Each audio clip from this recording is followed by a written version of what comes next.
So I'm very, on behalf of Laurence Descartes, to whom I am advisor for contemporary programs, I'm very grateful to Eric de Chasset for inviting us here. I'm very grateful to everybody who's been involved in the exhibition, and I see some of them here. And I'm very grateful to Glenn, because it's been an extraordinary journey, which I'm going to be very depressed to say ends tomorrow, because Glenn's returning to New York tomorrow. But it's been a real privilege to be able to work on this and to see those names. I'm just going to show you, in case you haven't seen the work yet. I have no, how does this? Oh. Ah oui, ça marche comment?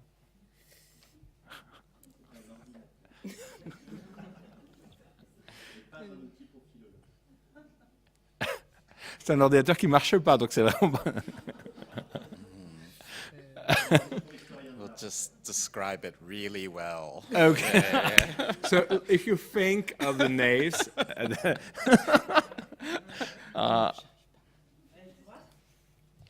pardon.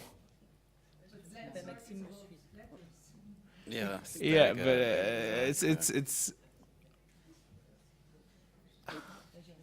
Il a bugué. Okay, so I'll just, as we try to figure it out, I'll just say how, you know what, and I agree with Eric. I mean, the exhibition overall is a momentum in art history. It's also a momentum. Oh wow, génial. Ok, le petit flèche, mais elle marchait pas avant. Ok, merci. So this is one viewpoint of the exhibition, of the work, sorry, which is on two towers, and here are some details. And as you can see, if you've been to the Musée d'Orsay many times, you've never seen, that was when we just lit it up at 4 a.m. a week ago. And there's never been any such thing on the towers. And it's an amazing thing that the first time these towers are given for an installation by a living artist, it's such an incredible political conversation.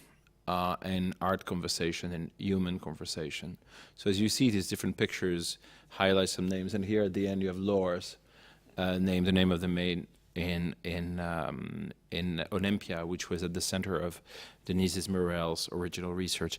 And I'm very grateful to Anne Lafont, who has been on the scientific committee for the exhibition. And when we talked about the fact that it was really important thing to have Glenn's word in the framework in the context of the exhibition, that suggested that we all get together here under the joint auspices of Laurence Descartes for the Musée d'Orsay and Eric de Chasset for the INHA.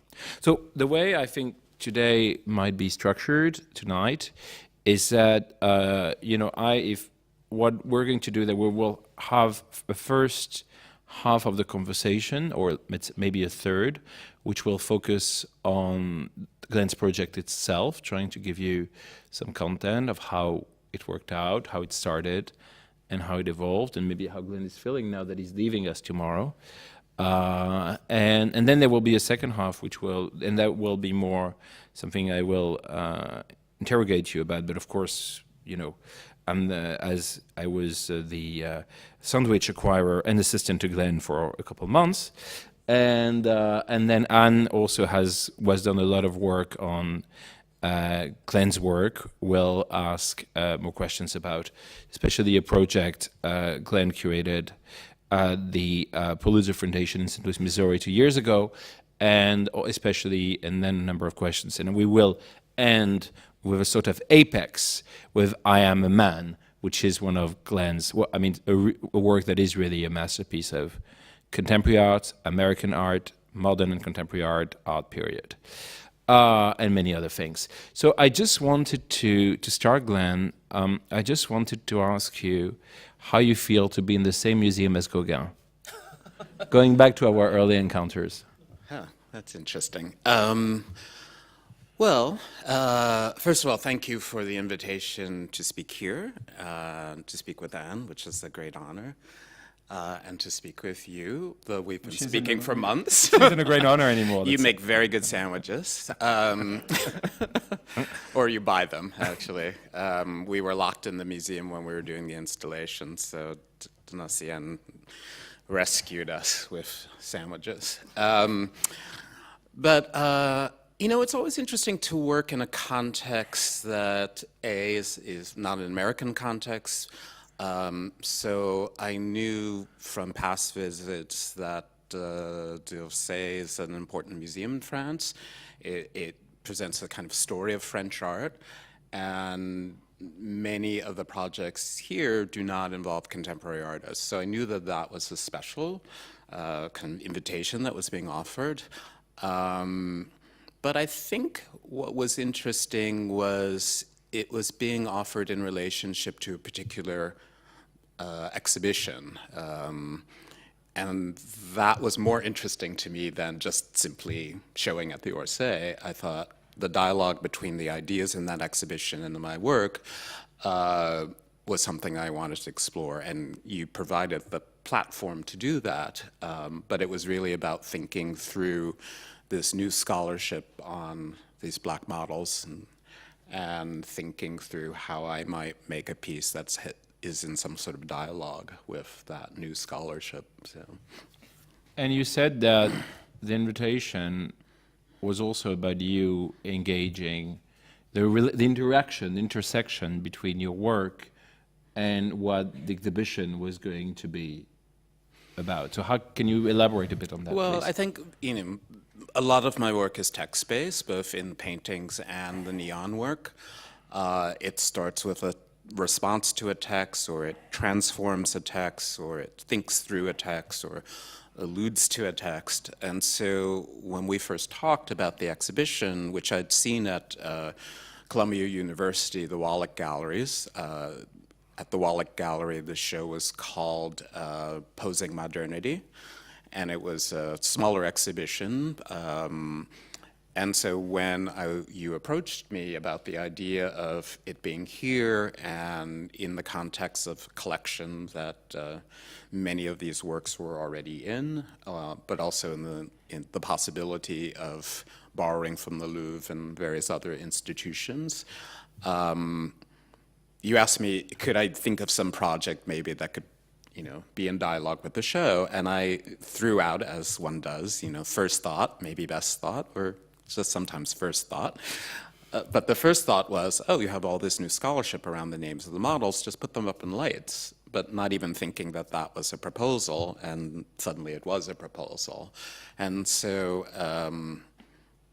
when I was offered this space, I realized that, okay, sometimes you just not say things because they actually come out into the world and get actualized. So, but it was an incredible opportunity to work on this scale.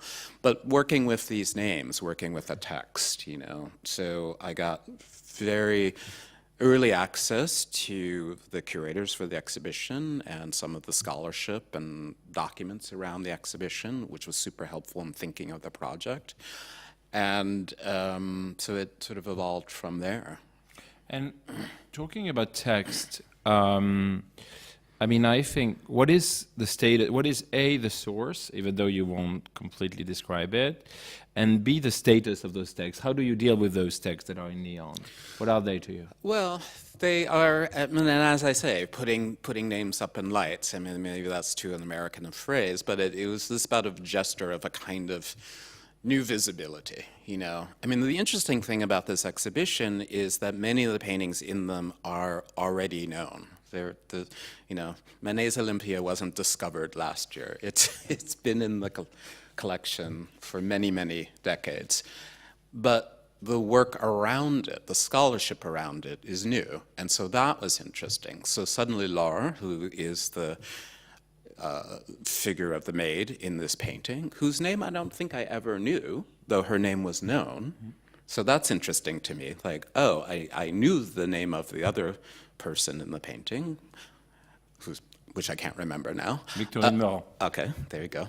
But Laura's name, I don't know, was in my consciousness. And so I thought, well, that's very interesting that that figure of the black model in this painting There are only two people in that painting, but that figure of the black model remains sort of distant from me in some ways, remained, we were talking earlier about this notion of like blackness and allegory, and how figures are often, black figures in these paintings are often read allegorically, but she has a name, Laura. She lived in a particular place, she was paid a certain amount for modeling, she was in other paintings. She's not an allegory, she's a real person. And so that was kind of the driving motivation about sort of using these names. But some of the names, because they come from models who were alive in the 19th century, or because it was not important to art historians or the artists themselves to record the names of the models, remain unknown. So that's Namin Kanu is a gesture towards that. But also in terms of signatures. So this is not, if you look at the image of Laura's signature in the piece, that is based on a historical document that had her name in it, but it's not her signature. Joseph was based on his actual signature. He was a model that worked for the Academy of Beaux-Arts. Yeah. And so at some point he signed his name in a ledger book. And so I thought it was important to use his name since it was available, his actual signature. But Laura, we didn't have the actual signature, so I used a historical document and copied that handwriting. But with other ones, where there wasn't an actual signature to work from or a name written out, I asked friends gave them the list of names of models that I was interested in, and asked friends to write those names out for me and pick the ones that I thought would be rendered, could be rendered in neon given the time frame that we had. But also it was a sort of gesture towards the contemporary, but because I was talking to friends about this project and getting their ideas about it. And so I thought, well, they're already included in the sort of discussions I want to have around making the piece, so why don't I include their handwriting as this sort of bridge between past and present, And I think there's something else I'm really interested in, and I know then that Anne also has questions about this work, so I don't want to ask all the questions at this moment, but it's one of the things that really strikes me as, a person working at the Musée d'Orsay and walking through the museum several times every day, is that for me, you turn these two towers of Gaio Lenti's original architecture into a page. And there's a really interesting thing of how you make the museum itself a text. And which is interesting because it's both these extremely monumental stone walls becoming a page, a sheet of paper. And it's also making, that's why, these pictures show different viewpoints, because every time you see those names from a different point of view, it means something else. Right here with the continents by Carpo and the African woman literally in front. So I'm really interested in, the way not only have you made these names legible by what will be, at the Musée d'Orsay, hopefully over 1 million visitors, we will not necessarily will go see the exhibition, we will enter the museum and we'll see those names, but also how you've made the museum into the fabric of a text. That was, I confess that the idea of a page had occurred to me when I was thinking of the work, because it's, imagine you go to a gallery and there's a visitor's book and you sign it, and you sign it not necessarily, on the grid, you just sign it. And so that's sort of the starting place, imagining that these names are, signatures in a book. So that's where it started. But then it occurred to me that, you have these two towers, and so they read, as pages, as books, as open pages, blank pages of a book. So that sort of came to me kind of as I was thinking through how to deal with this work compositionally, because that was important to sort of think through how these two towers balanced each other and what names were on which tower, etc. But it is sort of yeah, it's a very simple format in a way, but then you have Very to render, simple. yeah, but then you render it in, neon at that scale. 40-meter high. Yes, so it is the largest neon piece I've ever made in the least amount of time. But I think the subject matter of it, I think, has some dialogue with other things that I've worked with, thought about. And I knew it could be in neon because of the fabricators I work with and their kind of enthusiasm for impossible things. So it made sense to do it like this. Yeah. And I have another question, which is about the choice of the names and the fact that what is I think is really striking is that the names are a combination of figures that are famous in our history, like Joseph, figures that are famous in culture, Josephine Baker, and even, Alexandre Dumas, in whom, in France, we didn't necessarily identify as black, even though at the time, obviously all the caricatures that you will see in the museum describe him as black. And also figures that are just stage names. Miss Lala wasn't Miss Lala's name. Mm-hmm. And figures that are, with identities ambiguous. Maria, for instance, is it Maria Martinez, etc. So I think I'm really interested into how you deal with the different levels of recognition of the names. Well, I thought it would be interesting to, to complicate the notion of a Black Parisian. Who is a Black Parisian? So in some ways, that's why Josephine Baker is there, Black American who became a Black Parisian because of her embrace of this culture and the culture's embrace of her. Very well-known, very recognizable name, so everybody knows that. Alexandre Dumas, I thought was super interesting because I, like many French people, as I assume, had forgotten he was Black. But you can't forget it when you see the caricatures in the exhibition, because that, caricature is about exaggeration, but it's very interesting in the exhibition to see him racialized as the point of caricature. That's where they start. So his, perceived Black features become exaggerated in the caricatures, and I thought that was super interesting. But some things like Madeleine, in the exhibition, the title of the painting has changed. I'm not remembering the first title, but it was Portraits of a Negress, and then it becomes something else. Portrait jeune femme noire. Right, and then it becomes Portrait of Madeleine. And I asked one of the curators, when did it become Portrait of Madeleine? And they said, for this show.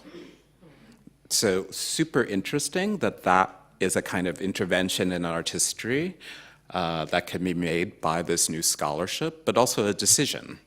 This is not the artist's title for this work. So to call it a portrait of a particular person whose name we know is quite something, actually. And also because it marks that painting from now on. You can't go back to the old titles now that it's been in an exhibition like this. And so that was, one of the reasons why I chose Madeleine, because it's such a central figure. And Joseph, just because he was in, Ralph and the Medusa, he's in a lot of paintings from that period and was very well known as, a model and, as a figure in French art history. And then others were, just, I like their names. Miss Lala as a performer, fantastic name. No, we know her real name, but I was curious, I think in the culture, like Chocolat is maybe still known as, in the culture by that name. There are images of him that are very well known. So it's sort of the stage name seemed to me appropriate to use rather than his real name. Maybe you want to ask some questions about the work, Anne? About the work, not really, because... Then I can ask a couple more. No. Let's, No, yeah. Please. No, but actually, I would love to have, before I have a couple more questions, but maybe before you go into the more art historical and philosophical aspects of Glenn's work, but I wanted to ask you, you have been very involved and very, very, very involved in the exhibition as a member of the scientific committee, the author of 2 essays in the catalog, as somebody who's been involved in all the labels, and obviously as a very prominent art historian yourself. So what do you think of this? I think it's great.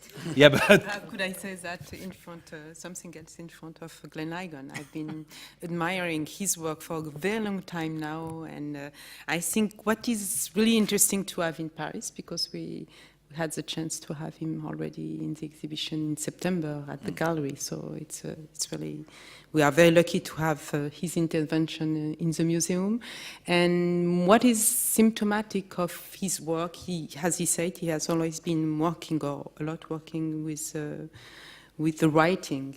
And I think there was something, and maybe it's something you did make happen, Donatien, is to find the right artist, and not all the black artists or the African American artists could have done something so in correspondence, I would say, or addressing so well the exhibition, the black model in Musée d'Orsay. And I think the fact that the question of the archive is so important in the exhibition of the museum, and also in the way Glenn is addressing history also in his work, it's very interesting to have it this way. So that would be the best part of your work, being here at this moment and addressing this specific show where the history founded on archive can be readdressed, and even addressing the question of the history of black people in France. I think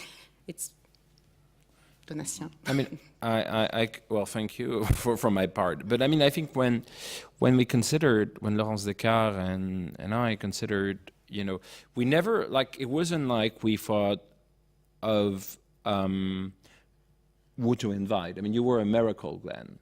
You came because, no, but in a way, what happened. I see myself that way too, but I am a miracle. But no, but I mean, tell me more. No, but what happened is that when you came to visit the museum, actually on a personal visit, because you were interested in the museum and its collection, and we spent a couple hours and together, like 2 hours, 3 hours, when you were doing your exhibition at Chantal's. And then there was a moment when, we were installing Picasso, Bleu et Rose, and it was the moment, the museum was closed, and it was this moment when we were talking about what was coming next. And, we talked about Le Modèle Noir, and immediately you were excited about the research and the scholarship and the fact that the names finally would be available. And would be not just available, would be public, and then I immediately went to Laurence Descartes' office and say, there is a great idea, and it was her call to obviously invite you and to give you this space, because I remember we talked about this moment of walking with her through the museum. There is this conversation, but where should it be? The most public space of the museum, the only space that nobody cannot not see. And I think, how do you feel about this work being in the most public space of the museum? Well, I mean, it's super interesting, because I've been in the museum a number of times, and at the openings, but I was there today, and I disagree with you slightly. It is actually, a lot of people don't see it. Even at the opening, people kept asking me, where's my work? And I would point to the giant towers down there. So I found that really interesting. Yeah, I found it really interesting. But I think it is in particular dialogue with the exhibition, because the names themselves sort of function as section labels in the exhibition, which is not something I knew. So suddenly, it's Joseph, it's not the name of the artist who painted Joseph. It's not the,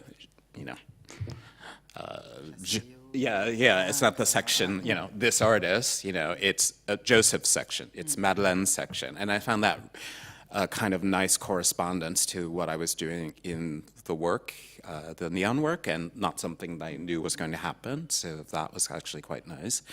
But the sort of like highly visible invisibility, which I thought, was the way that Laura in Manet's Olympe was treated, is interesting in relationship to visitors' response to this piece, that they stand under it, that they see it, but some of them clearly don't see it. And maybe it only becomes legible after they've gone through the exhibition and they understand what some of those names are, even though some of those names are quite well known. Alexander Dumas, Josephine Baker, those are known names. But I found that, and then again, I haven't really talked to anyone about this. It's just an observation. Yeah. And so where do you think is the best place to see your work from?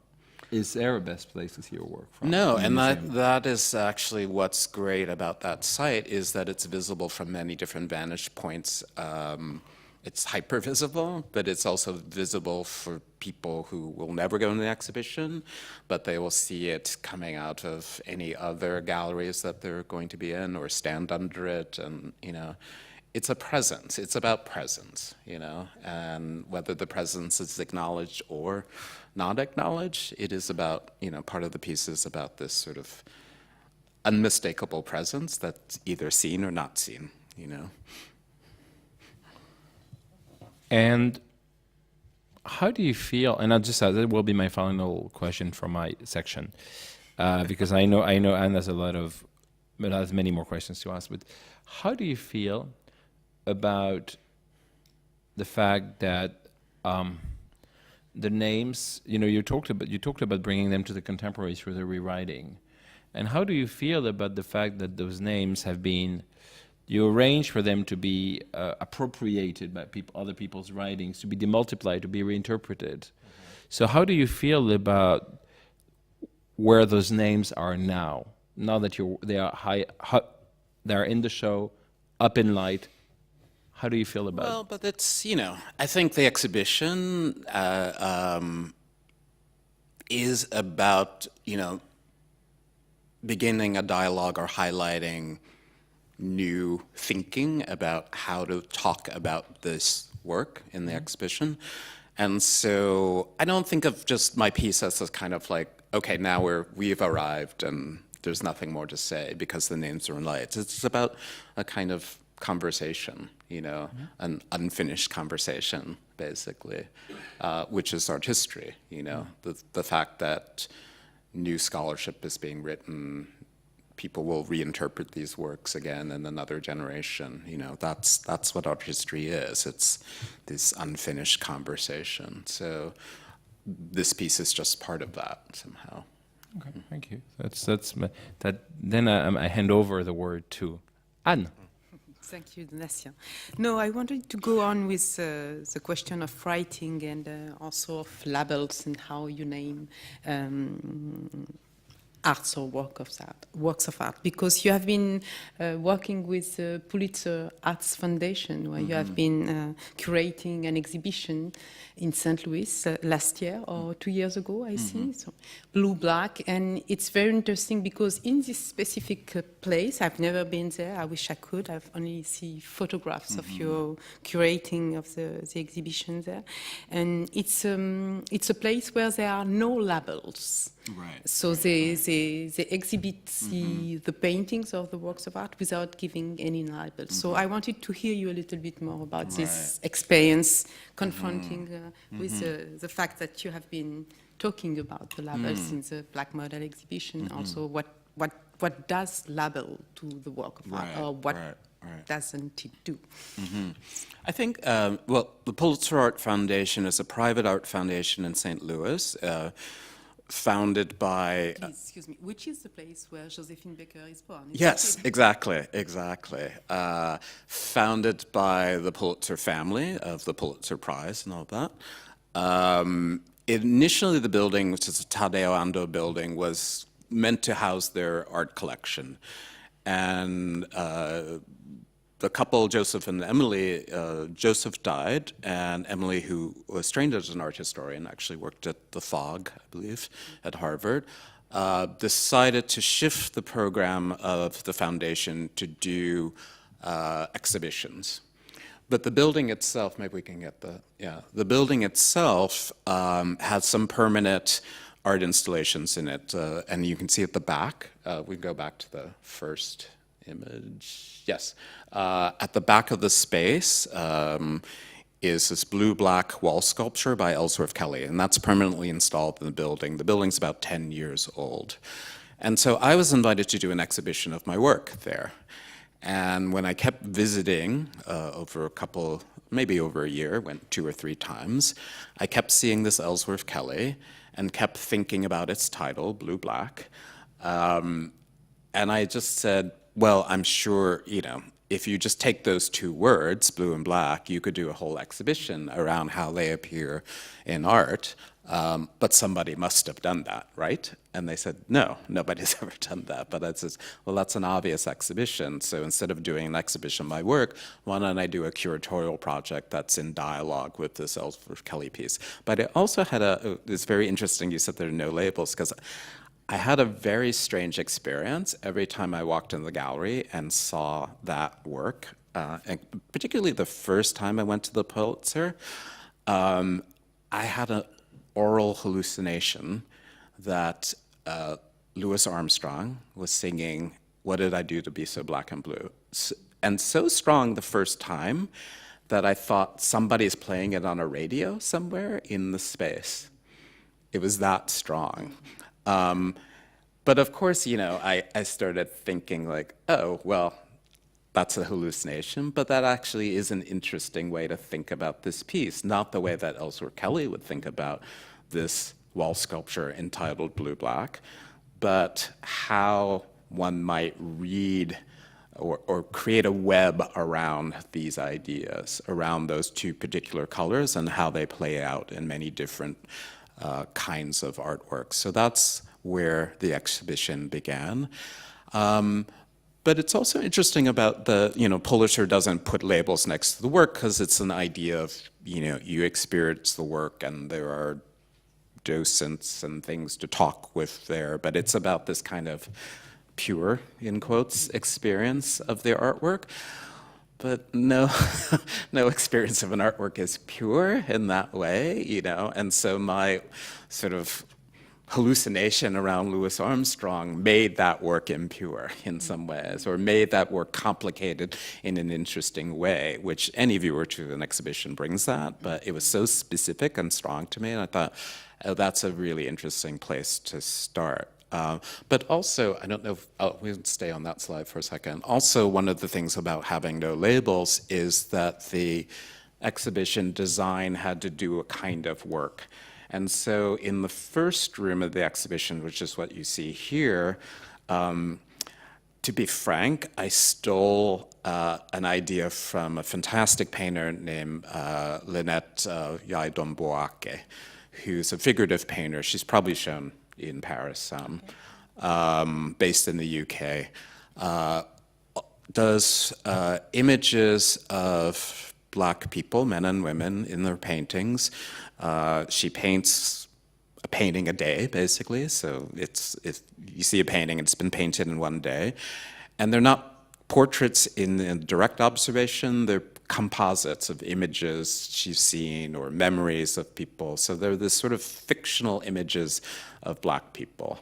But often in her exhibitions, she will pose the paintings, she will place the paintings in a certain way that they're kind of glances between images.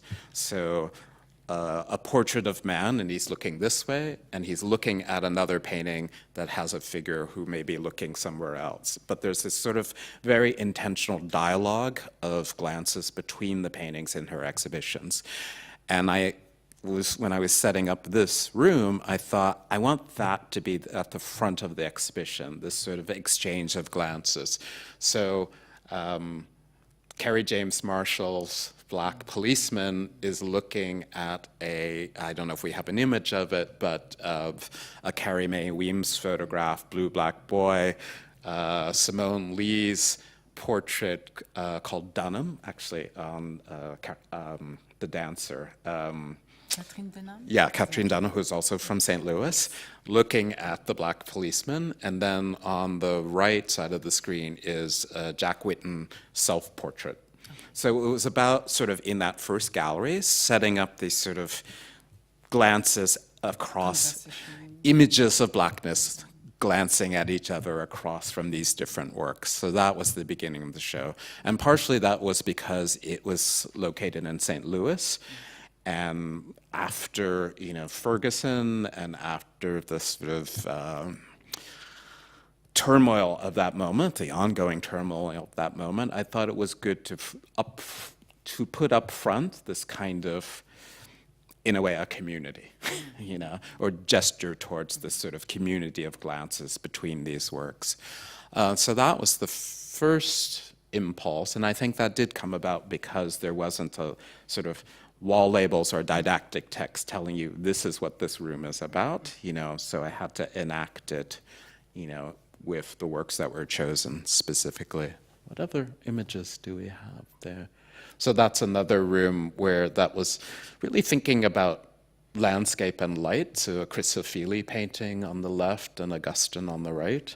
There was also a Mary Heilman painting that had a landscape reference, and a Susan Rothenberg too, that was a seascape. So it's sort of these various kinds of landscapes and seascapes sort of worked out in that room. And then Wade Guyton, Jack Whitten, Miro, abstraction, and then Derek Jarman's Blue. Just to think about like blue being talked about, because that film is so much about the color and sort of these kind of variations, his descriptions of where it appears in nature, what it could mean, its various, the mood of blue. And that was very informative in terms of thinking about the exhibition. Yeah. And what was the reception of the exhibition? I think it was probably one of the most attended exhibitions they'd ever done. The Pulitzer was very generous in terms of the curatorial project because, I'm not a curator, and I used that to my advantage when I just played dumb, where I just saw, I want that Crousel, knowing very well that they're going to have to ship it from London and it's going to cost a fortune, but I just played dumb, and it happened, it happened. So that's working with private foundations who don't have to fundraise. That was quite a special kind of situation. And also some of I had access to the Pulitzer's personal collection, so like some of the things in there, the Miro and things, were possible because they were lent by the Pulitzer family directly. So it was an amazing kind of... And did you write a catalog for it? There was a catalog, there was a text in it by Fred Moten, I wrote a sort of narrative around the show, yeah. I didn't see that. Yeah. Okay, thank you. And I had another question I wanted to share with the French audience, because we don't have so much this kind of issues in France, and also this kind of discussion, as you said. It's about, you have been, I don't know if you could say work, but you have been positioning in a way in a current, can we say that, which is called concept, which is called post-blackness. And we don't even have a blackness now, but I would like you to tell a bit more about this idea of post-blackness, and which is something you have been discussing a lot also with Thelma Golden from the Studio Museum of Art in Harlem. So please introduce us to this concept. Well, I'm an artist, and I just was actually listening to a talk that Thelma Golden, who's an old friend, we met each other maybe in 1989, something like that. She was a curator at the Whitney Museum, and then is now the director of the Studio Museum in Harlem. And Thelma and I have had a long dialogue about art and artists. And when she was putting together an exhibition, I think was called Freestyle, which was, in a way, a kind of a biennial-like exhibition, but the mandate of the museum is to show artists of African and African-American descent. It's located in New York on 125th Street. So we're having a dialogue about the artist that she was thinking of for that show, and I made a sort of very flippant comment. I said, "Oh, we want some more of your post-Black children."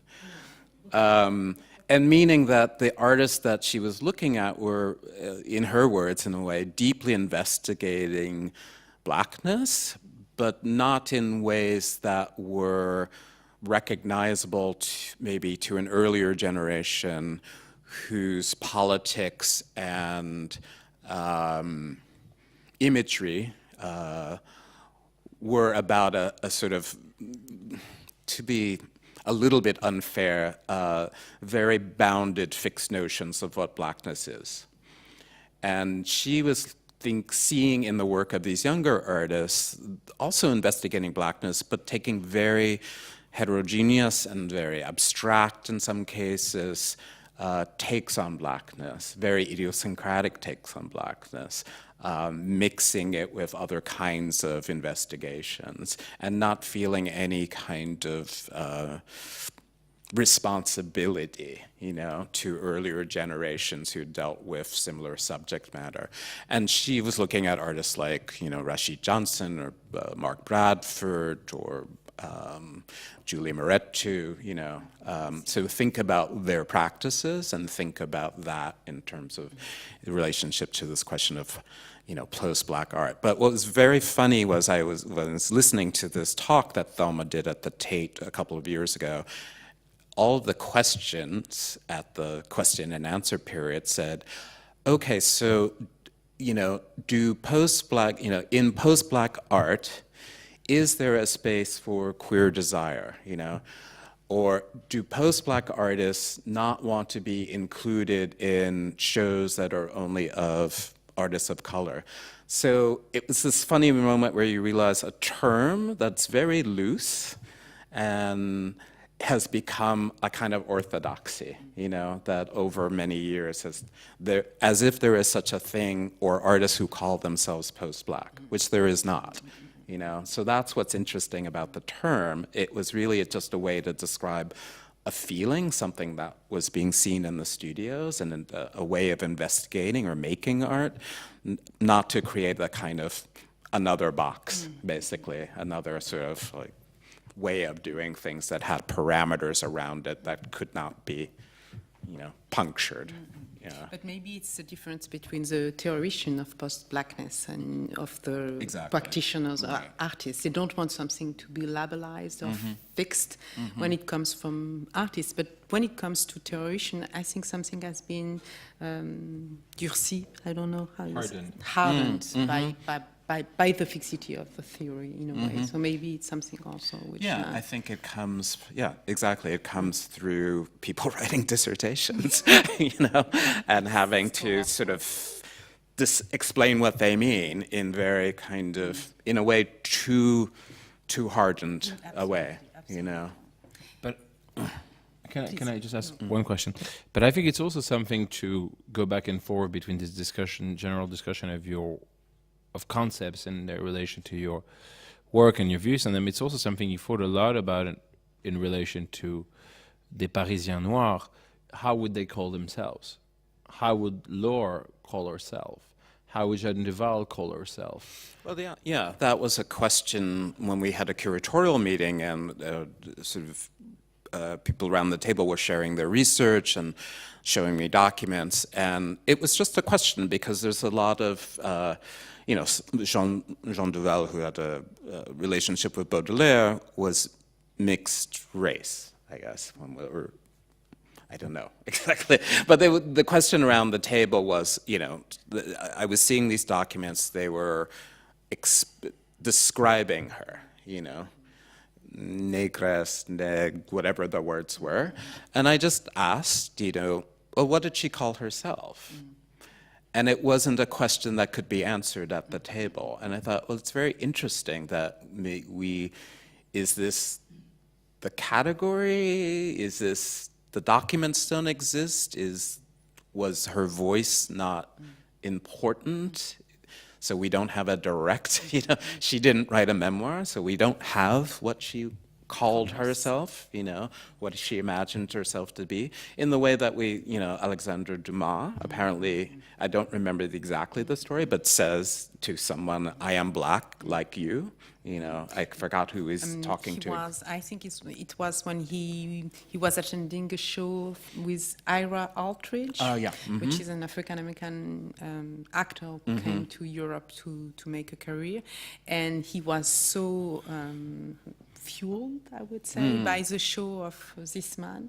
He saw him, I think, in Versailles, and he said, "Je suis un nègre, moi aussi," or something like that, standing out, but like something he's revealing or he's feeling proud of suddenly.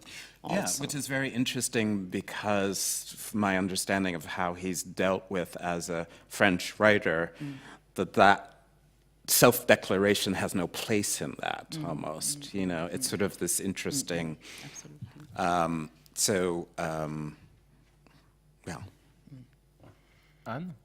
Yes, maybe we can go to the I Am a Man story, which is one of the most famous, I would say, painting of Glenn Ligon.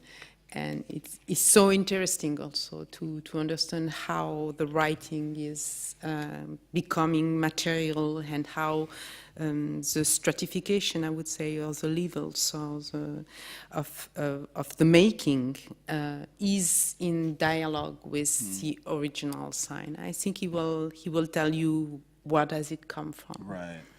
There was a march in Memphis in 68. It was sanitation workers, black sanitation workers striking for equal pay as their white counterparts. They make this march and they carry signs that say, I am a man.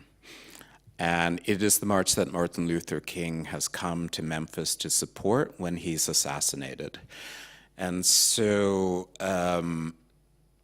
I'd seen many, many images of those signs, actually when I was a kid, too, because they were in those, kind of 100 years of Black history or 200 years of those kinds of anthology books, these images. But I think I was too young to understand what it was representing. But I was always fascinated by it as an image of the sign itself. And it sort of just stayed with me as I started to make artworks. And I started out as an abstract painter, and at some point I realized that the language of abstraction, of abstract expressionism in particular, was not something that could hold the things that I was interested in, that could hold the ideas from the literature I was reading, from the discussions I was having. And so I had to find a new way to think through my painting practice to insert these kinds of ideas from theoretical texts and essays and novels. And the way I thought to do that was to introduce text directly into it. So the I Am a Man painting came out of that impulse because it points to a particular kind of history.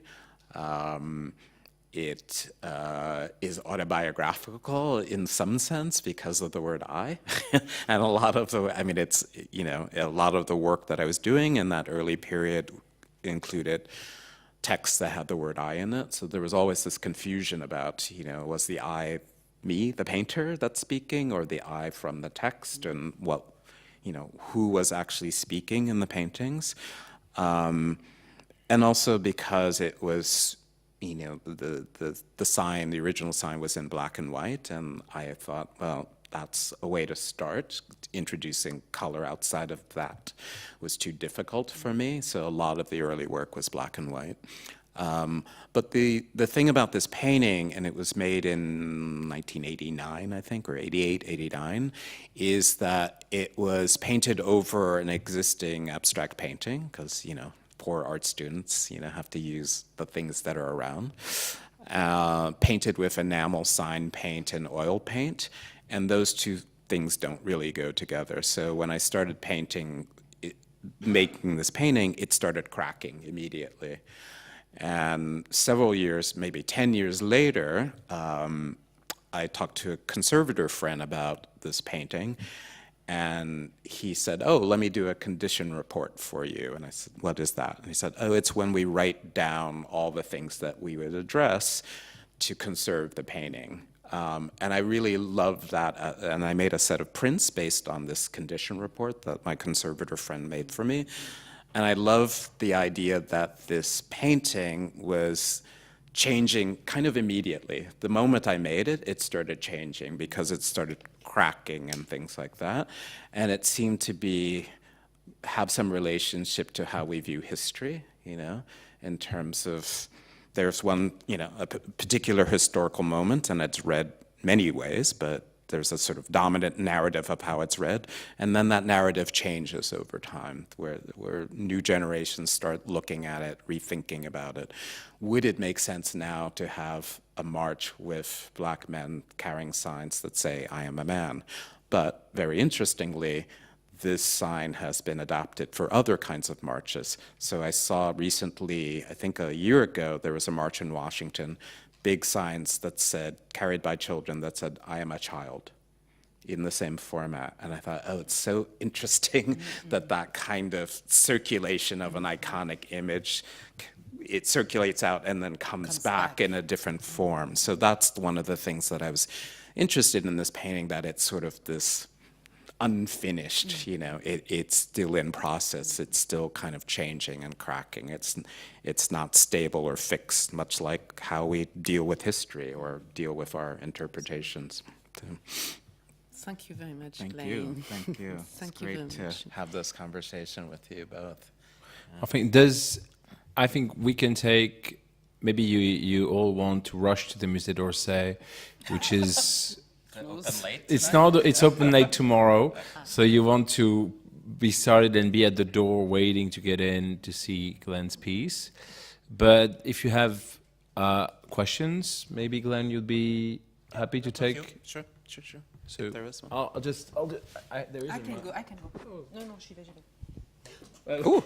J'y vais. Non, j'y vais. En plus, c'est ma copine. On comprend pourquoi en fait. Can I have two questions?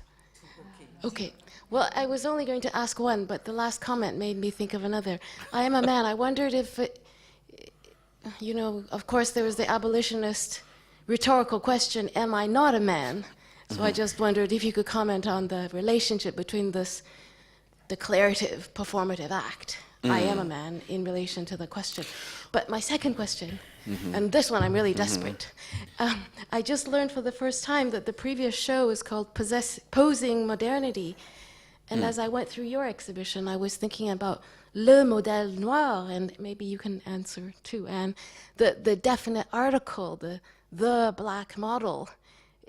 Okay, I will let Anne deal with that. Posing modernity Right. seems to suggest an alternative story or history of modernism or something, but Le Modèle Noir, the definitive article, was so fixed, you know, essentializing, et cetera, et cetera. Okay, so these are my questions. Thank you. Well, I think, you know, it's unclear to me, though I know there's a scholar named Huey Copeland who's written about my work that has done some work on the signs in relationship to my painting, but also their history. And I think there is maybe not a direct relationship to am I not a man and a brother, but I think there must have been people who were aware of that, you know, that statement in relationship to I am a man.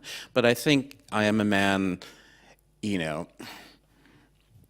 at the time was in relationship to specific set of historical circumstances, namely the black sanitation workers and the white sanitation workers were being paid different amounts for the same job. And so that I am a man is, am I not equal to my white counterparts who do the exact same job? And why, if I am equal to them, why aren't I paid the same?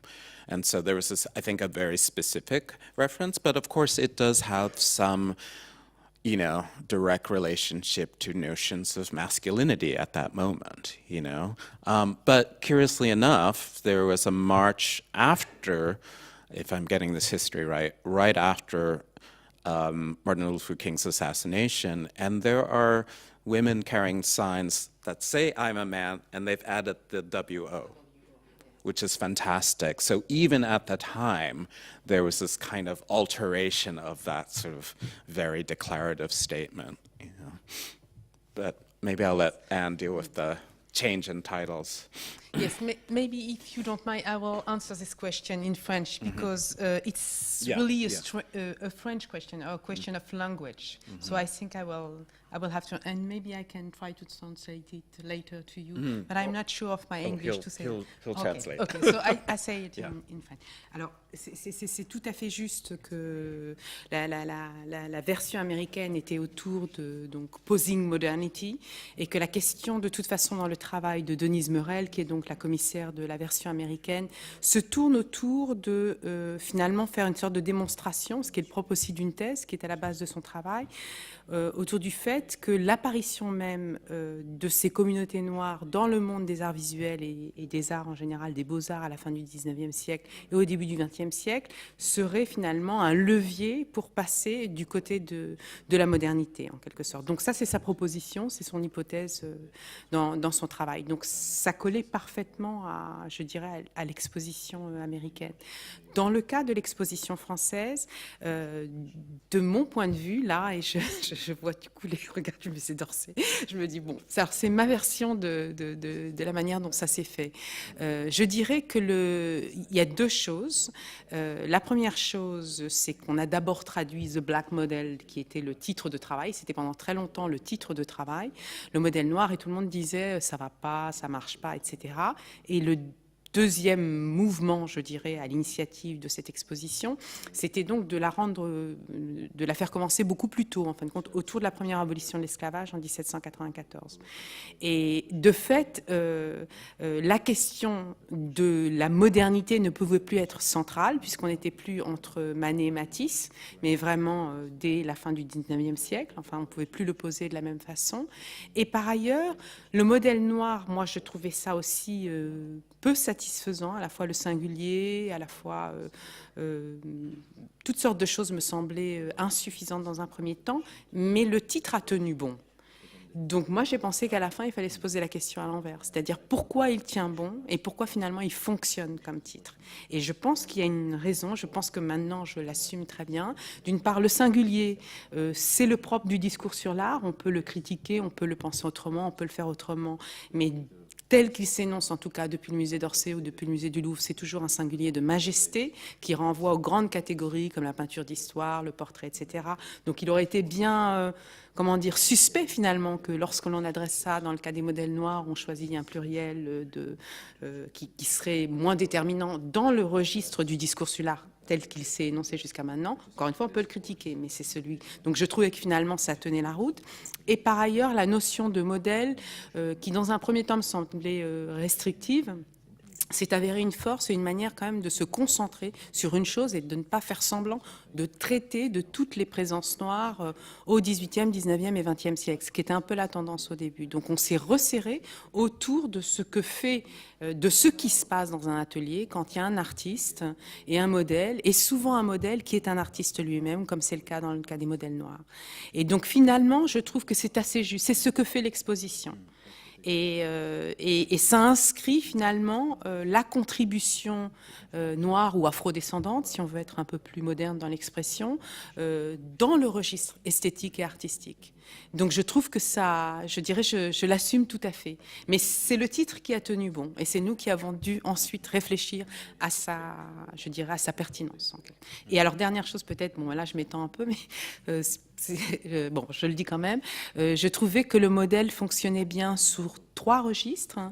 Le modèle, c'est à la fois celui qui est le référent naturel dans la peinture, c'est-à-dire que effectivement, le 19e siècle avançant, les communautés noires de Paris sont de plus en plus importantes, donc on peut avoir des référents naturels, des hommes et des femmes noirs qui servent de modèle. La deuxième chose, c'est la qualité exemplaire, c'est-à-dire penser le modèle, c'est aussi dire qu'on a non seulement des professionnels, mais des personnalités exemplaires. C'est le cas de Joseph, qui fait partie des trois modèles professionnels employés par l'École des Beaux-Arts, donc qui, comme nous l'apprend d'ailleurs Isolde Pludermacher dans son travail, c'est-à-dire qui sert aussi de modèle pour des figures blanches.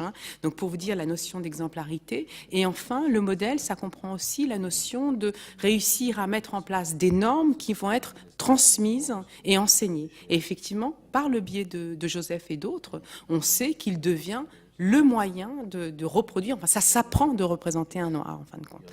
Donc tout ça justifie, je crois, si on regarde dans le détail, la persistance de ce titre-là pour cette exposition-là. C'est assez juste, c'est au plus juste, en tout cas, me semble.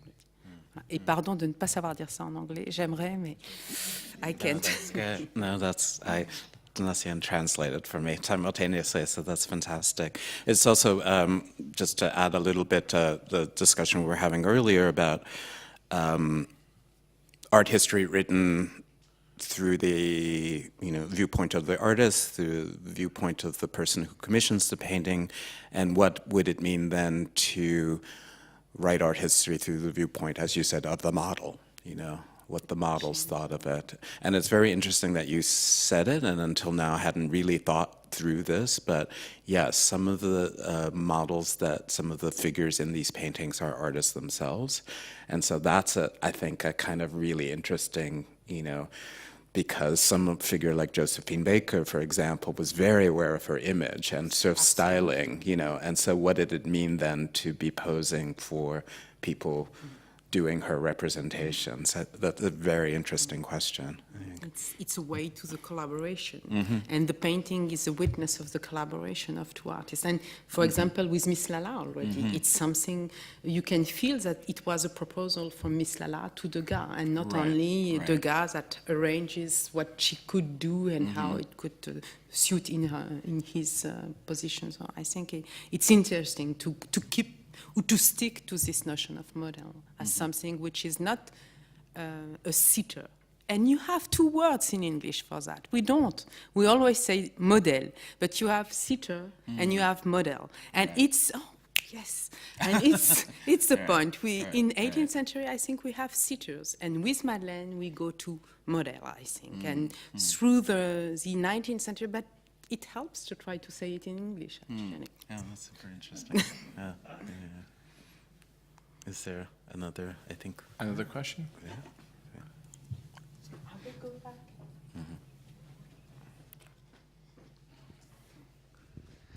back. My question's about the use of Madeleine in particular, and the way that the title of the painting has changed institutionally, and whether it's something that you had hoped for example, that the Musée d'Orsay would then call the painting now Portrait de Madeleine instead of Portrait d'une femme noire or Portrait d'une négresse, and if there is a part of the sort of institutional critique how the Musée d'Orsay might potentially...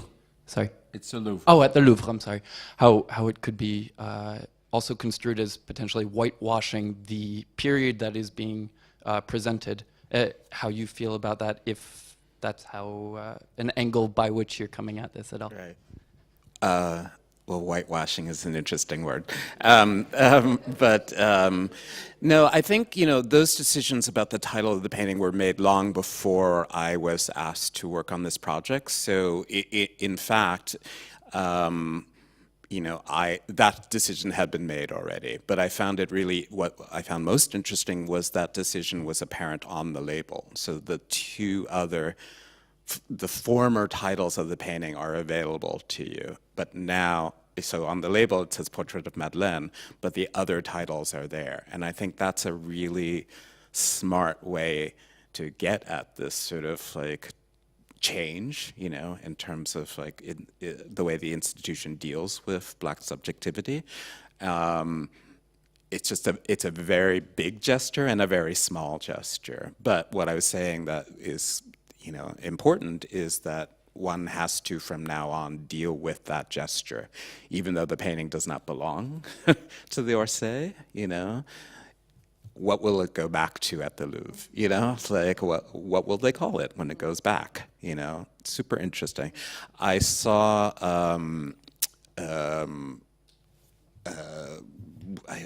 what's the Delacroix? Women of Algiers. And I was reading I just have to read it because it's too good. The wall label, about that painting, and this is not to say anything about the Louvre, but just it was interesting to me to read it. Visitors to the salon were disconcerted by this non-narrative scene, an idealized memory of Delacroix's visit to Algiers 2 years earlier. The composition is founded on a colorful harmony of textiles, jewelry, and furniture, modulated by varying degrees of luminosity. It evokes a paradise that is both modern and timeless. So think about the painting, you know.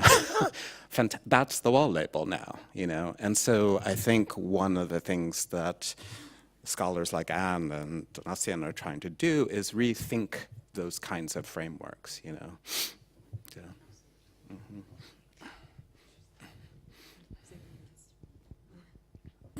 Yeah, so my question was kind of the same, I think, or was related. It was just because I was also kind of surprised at learning that they had changed the name for the exposition itself. So I just wanted to ask perhaps all of you, how come you take that decision, and who has the power to take that decision, and why do you change titles of paintings like this? I'm sorry to say none of the three of us, but maybe Anne, but... Maybe what you can say, it's something which has been negotiated between Laurence Descartes and the other directors of the museum to change the titles. And she asked authorization from the other museums to relabel the paintings in the show. And what was also sure is that we did not erase the past labels. We just make the history of the labels. And now that we have new information and new consciousness also, we want to have new labels. But you can see the other ones, the ancient ones, on the same level. You have a big level, which is the history of the painting, Just a question of understanding, because if I understood that there was no original label coming from the artist, that's the main problem. So. No, you're right, because it's not always like that. The artists did not, in the beginning of the 19th century, for example, they did not label their own paintings. But when they went to the Louvre to exhibit their painting, for example, Madame Benoit with the portrait de Madeleine, she was there to give her painting, and someone registered, which is the tapissier, as Charlin was, who registered how to describe this painting, and she said portrait de Madame X, ou portrait de Négresse. It's not a title as something which has to fix the interpretation of the painting. It's something which is a record of what we have and which number will go with there and where we will put it on the wall. And then it stayed in the archive, and we have fetishized. the name of the description of the painting in titles through the 19th. Yeah, but that justifies the legitimacy of changing titles in this case. I mean, Yeah, but I mean, I think it's, as somebody who did his doctorate on titles, I'll just give one thing. I think there are different questions here. I mean, there's one question which is, we know that the 1850s, which is in the middle of the show, is a moment when titles change. Like, for instance, with Courbet, who was a very early proponent of titles. But even the title of Olympia, for instance, we don't know. There's still, Olympia is a figure that appears in a poem by Zacharias Truc, which was presented next to the work in the catalog of the time. But we still don't know whether Olympia was titled because the figure in the poem by Zacharias Truc was named Olympia, and because it was, and you know, Manet randomly asked his friend to write a poem, and then that actually connected, and then it was called for Olympia forever. Or whether, you know, Manet had actually thought of Olympia, and even then the other idea, which is that Olympia is a nom de guerre for Victorine Meurent, who would be this and that. So even, you know, I agree with Emmanuel a bit, but then on the other hand, in the exhibitions, there are some extremely startling titles, such as the sculpture title Pourquoi naître esclave? Why be born a slave? Which is a very extraordinary exception. Why be born a slave? So it's actually a really interesting history, even in the way the time the names and the titles evolve, how these titles in the 1840s, 1850s starts appearing, and we see that to the show. I have one, maybe, if you allow me to ask a final question to Glenn. I just want... Then one more question, and then you can ask as many as you want. But it's There was another question. okay. It can be. I just have a question with regarding the relationship between blackness in the U.S. and blackness in France. What I mean by that is, at first, with many friends of ours, of mine at least, black friends in Paris, were really surprised that we had noir in the title, considering that there's an entire debate in France saying that we should actually use black because it's saying like les modèles black. So I would have expected for this exhibition to be called, for example, black models, and actually to keep on using the English name at least, or the American one. And so from having seen the exhibition, I saw that there was this this goal of representing several blacks that are from the Caribbean, some that are actually originally born in France, others that were born in several African countries. So there's this idea of going for something that is a little bit much more much broader than France itself. And I wanted to know if this idea of le modèle noir was about le modèle noir in general from a French viewpoint, because we're talking about French artists, or was it also to talk about le modèle noir français? And so considering that blackness in France, in the UK, or in the US, totally different because of history, I just wanted to know what kind of relationship you were making as an American artist and art historian talking about French artists and French models. Well, I can only speak as an artist in relationship to the piece. That one of the things I was interested in was this definition of what is black. So we talked about a little bit earlier, like how was Alexandre Dumas conceived of in France, you know?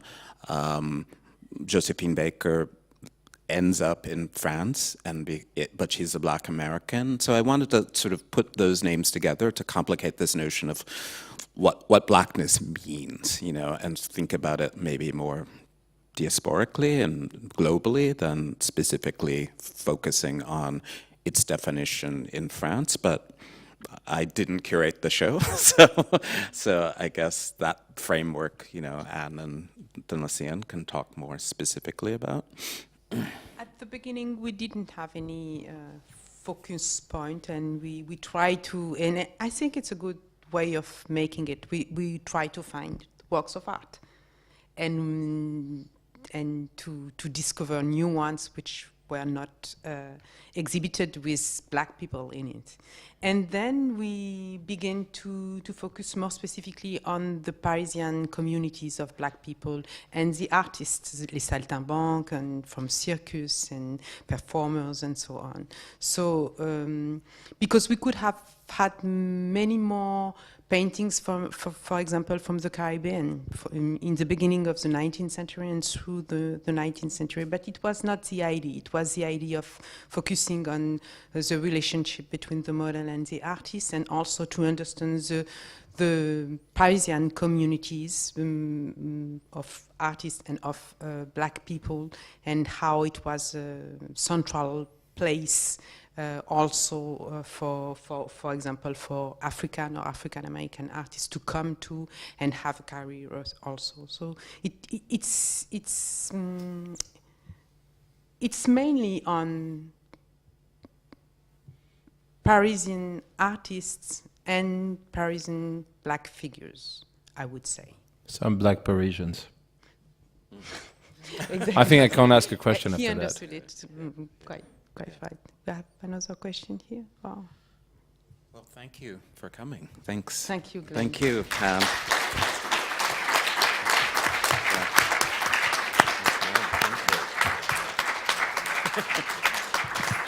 Good enough for the question after we go to some black Parisians.